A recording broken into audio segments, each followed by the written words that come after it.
तो finally and finally दोस्तों Bihar board के द्वारा 24 जुलाई का जो एग्ज़ाम होने वाला है मैथ का, उसका question paper original question paper आ चुका है और एकदम वीवीआई के साथ में 100% ओरिजिनल है, 100% वायरल क्वेश्चन पेपर है।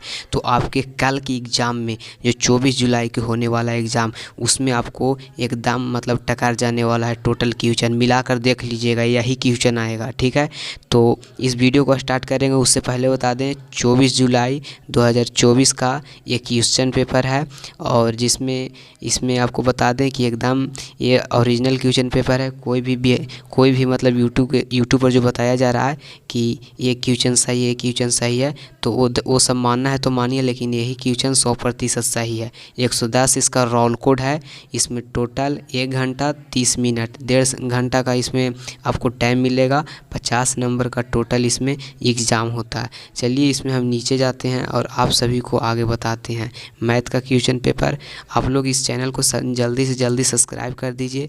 यहाँ पे टाइम बाय टाइम आपको क्वेश्चन पेपर मिल रहा है, ठीक है, कि time by time question paper मिल रहा है, तो इस चैनल को सब्सक्राइब कर दीजिए। चलिए वीडियो को स्टार्ट करते हैं, ठीक है। वीडियो की क्वालिटी बढ़ा लीजिएगा, इसमें थोड़ा दिख नहीं रहा है, ठीक है। पहला क्वेश्चन है यूक्लिड विभाजन मतलब यूक्लिड एल्गोरिथम के प्रयोग करके 135 और 225 का मासा ज्ञात कीजिए। तो इसका सही आंसर कौन हो जाएगा दोस्तों? तो फाइनली दोस्तों इसका सही आंसर प्यारे साथियों हो जाएगा 45। चलिए प्रश्न संख्या दूसरा है प्यारे दोस्तों, यदि XY4 में 2 रैखिक समीकरण के आलेख रेखा एक बिंदु पर प्रतिच्छेदित करता है तो उसका मान क्या होगा? तो उसका मान क्या होगा? A1/A2 बराबर नहीं है B1/B2। पढ़े होंगे आप लोग, ठीक है। A1/A2 B1 बराबर नहीं है, तो ये होगा कहिए प्रतिच्छेदी माने अनंत हल। चलिए अगला प्रश्न हम प्यारे दोस्तों आपके सामने रैखिक युग में A1x और प्लस B1y माइनस C1 बराबर 0। तो यहाँ बताया जा रहा है कि अनंत हल होगा यदि क्या हो।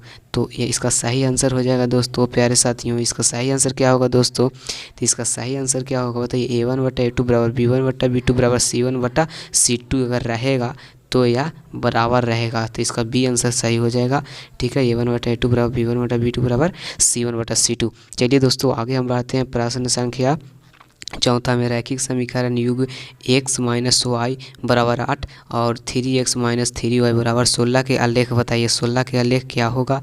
तो इसका सही उत्तर क्या होगा? आलेख खींचना है। तो आलेख खींचने के बाद इसमें निर्धारण आलेख आवेगा, उसको नाम बताना है, जैसे प्रतिच्छेदी, समांतर या फिर संपाती।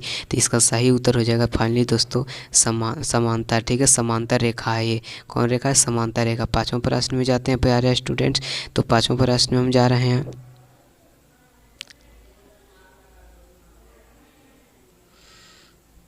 इसमें हो जाएगा A1/A2 बराबर B1/B2 बराबर C1/C2। तो A1/A2 1/3 है, B1/B2 कितना है? तो -1 है और फिर 3 है, ठीक है, और 3 है। और इसके बाद यहाँ पे C1/C2 कितना हो जाएगा? तो 8 हो जाएगा और 16 हो जाएगा। काटेंगे तो नहीं कटेगा, ठीक है। 1 3 काट जाएगा, लेकिन 1/8/16 काटेगा, 1/2 हो जाएगा। तो ये हो जाएगा क्या चीज़? A1/A2 बराबर B1/B2 बराबर नहीं है C1/C2। याद रखिएगा क्योंकि लास्ट में ये नहीं काटा है। तो इसका सही प्यारे स्टूडेंट, इसका सही उत्तर क्या हो जाएगा? समांतर हो जाएगा दोस्तों। अगर जो सब सही होता तो संपाती होता। अगला 5वां नंबर प्रश्न है प्यारे स्टूडेंट्स। यहाँ पे sin 30 प्लस कोसेक 30 का मान क्या होगा? तो कोसाइन 30 का 1/2 होता है, प्लस कोस 30 का कितना होता है? 2 होता है। तो जोड़ देंगे तो कितना होगा? तो इसका सही उत्तर कितना होगा? पहले LCM 2 लेंगे, 1 और 4 जोड़ेंगे 5/2। तो इसका सही आंसर हो जाएगा फाइनली दोस्तों 5/2। चलिए छठा प्रश्न है दोस्तों आपके सामने, ठीक है। यदि sine theta minus cos theta तो 0 माइनस साइन थीटा बराबर cos theta minus cos theta बराबर इसका मान क्या होगा? प्यारे स्टूडेंट अगला प्रश्न है यहाँ पे कॉस थीटा बराबर कितना होता है? तो B/A एच। इसका सही क्या होगा, तो यहाँ पे याद रखिएगा नीचे वाला को क्या बोलते हैं, आधार मतलब बेस बोलते हैं, और जो खड़ा रहता है सोझे उससे परपेंडिकुलर मतलब कि उसको लंब बोलते हैं, और तिरछा रहता है उसे कर्ण बोलते हैं। तो इसका सही उत्तर हो जाएगा क्या चीज़, लंब बटा आधार। अगला प्रश्न है दोस्तों 8वां नंबर प्रश्न है, निम्नलिखित में किसका मान अधिक होता है। तो देखिए साइन 30 का मान अधिक नहीं होता है, और साइन 45 का मान भी उतना ज़्यादा नहीं होता है, साइन 60 का मान भी उतना ज़्यादा नहीं होता है। तो इसका सही उत्तर हो जाएगा साइन 90। साइन 90 का मान होता है, क्योंकि साइन 90 का मान सबसे ज़्यादा होता है इन चारों में। तो साइन 90 इसका सही उत्तर हो जाएगा। ठीक है, इसका सही उत्तर कितना हो जाएगा, साइन 90। साइन 90 इसका सही उत्तर हो जाएगा। चलिए ऑप्शन नंबर डी हो जाएगा। प्रश्न संख्या अगला है, प्रश्न संख्या अगला क्या है, निम्नलिखित में किसका मान सबसे कम है। बताइए सबसे कम किसका मान है। ठीक है, दोनों प्रश्न उल्टा है, तो cos 60 का मान सबसे कम होता है, करके देख लीजिएगा। प्रश्न संख्या 10वां है, सेक 45 प्लस कोट 30 डिग्री का मान कितना होता है। बताइए कोस 30 डिग्री, तो सेक 45 का मान होता है √2, याद कर कीजिएगा आप लोग। ठीक है, तो कोट 30 का मान होता है कितना, √3। ठीक है, तो √2 प्लस √3 नहीं जुटेगा तो आंसर हो जाएगा पहले। इसके बाद अगला प्रश्न है, बिंदु 2, 3 तथा 4, 1 के बीच की दूरी क्या होगा। बताइए 4, 1 बीच की दूरी क्या होगा। तो बीच की दूरी बराबर फार्मूला को जो होता है x2 माइनस x1 की whole square plus y1 minus y2 के होल स्क्वायर, ऐसे भी कर सकते हैं। तो इसका सही उत्तर क्या हो जाएगा, x2 कितना है, तो 4 - 2 और फिर 1 - 3। तो 4 में से 2 घट जाएगा तो कितना बचेगा, 2, और 1 में से 3 घटेगा तो 2 ही बचेगा, तो 2 2 4। इसका सही उत्तर क्या हो जाएगा। चलिए प्यारा स्टूडेंट अगला प्रश्न है, बिंदुओं ए साइन 0 तथा बिंदुओं A0 और ए साइन थीटा, ए कॉस थीटा के बीच की दूरी क्या होगा। बताइए पहला ऑप्शन है ए, तो इसका सही उत्तर हो जाएगा ए। अगला प्रश्न है, समकोण त्रिभुज में लंब P, आधार B तथा कर्ण H के बीच संबंध क्या है। बताइए क्या संबंध है। तो इस संबंध यही है कि H बराबर P² प्लस B²। ठीक है, H² बराबर P² प्लस B²। इसका सही उत्तर हो जाएगा। प्रश्न संख्या इतना का ए हो जाएगा सही उत्तर। चलिए बिंदुओं ए बी तथा -a -b के बीच की दूरी क्या होगा। तो इसको ऑप्शन पर करके देख लिए, NCERT से क्वेश्चन पूछा गया, तो NCERT को पढ़िए। ऑप्शन नंबर बी हो जाएगा इसका सही उत्तर। अगला प्रश्न है, sine 60 degree into cos 45 into cosec 45, इसका सही उत्तर क्या होगा। तो साइन 60 के मान कितना होता है।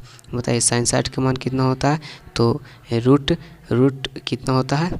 बताइए आप लोग जल्दी, हम यहाँ पे टाइपिंग कर रहे हैं।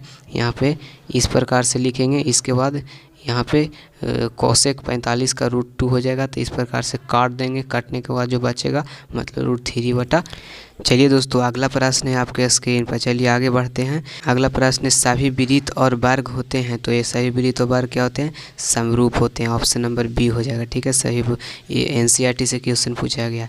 चलिए अगला प्रश्न है यहाँ पे, यदि त्रिभुज ABC तथा त्रिभुज DEF में कोण A और कोण B और E और कोण C और F है, तो इसका सही उत्तर हो जाएगा ऑप्शन नंबर ए, BC/EF और CD/ED। अगला प्रश्न है, इसका सही उत्तर बताइए।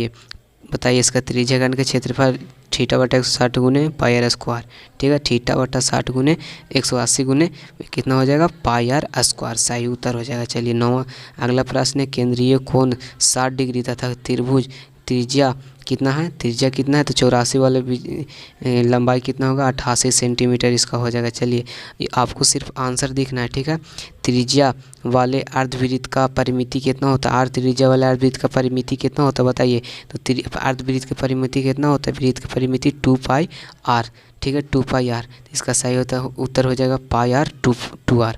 ठीक है, चलिए अगला प्रश्न है, यदि समबाहु त्रिभुज के प्रत्येक भुजा की लंबाई दुगनी कर दी जाए तो क्षेत्रफल में क्या होगा। तो क्षेत्रफल में कितना गुना वृद्धि होगा, 2 गुना, 4 गुना, 6 गुना, 8 गुना। तो इसका सही उत्तर हो जाएगा 4 गुना। चलिए बहुलक बराबर क्या होता है बताइए। तो ऑप्शन नंबर बी इसका सही उत्तर हो जाएगा 3 माध्यिका बराबर संचयी बारंबारता सारणी का उपयोग होता है। बताइए जल्दी बताइए, आपको वहाँ पर जाकर टिक कर देना है। ठीक है, आंसर आपको बताइए में से सभी हो जाएगा इसका आंसर। चलिए, यदि किसी आंकड़े का माध्य और माध्यिका 8.9 और 9 हो तो बहुलक बताइए। तो बहुलक इसका क्या हो जाएगा, चलिए जल्दी जल्दी बताइए कि क्या होगा। तो इसका बहुलक क्या हो जाएगा, 9.2। चलिए अगला, प्रथम 8 अभाज्य संख्याओं का माध्यिका।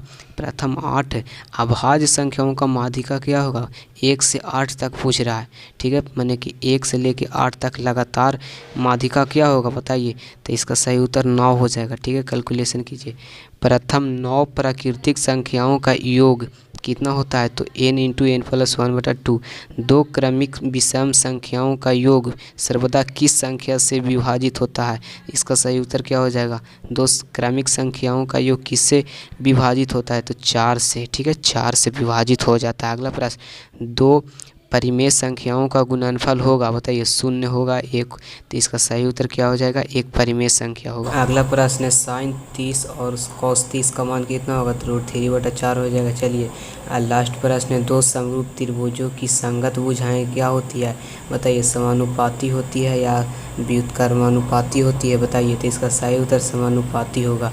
तो इस प्रकार से हमने टोटल 30 ऑब्जेक्टिव को बताया, जिसमें आपको 25 ऑब्जेक्टिव का उत्तर देने के लिए रहेगा, ठीक है। सब्जेक्टिव के लिए हमारे चैनल को सब्सक्राइब कर लीजिए, आपको सब्जेक्टिव भी मिल जाएगा बहुत जल्द। मिलते हैं आपसे किसी नए वीडियो में। तो इस प्रकार से आप लोग चैनल को सब्सक्राइब और वीडियो को लाइक और शेयर कर दीजिए अपने दोस्तों के पास, ताकि वो भी इसका आंसर जान सके।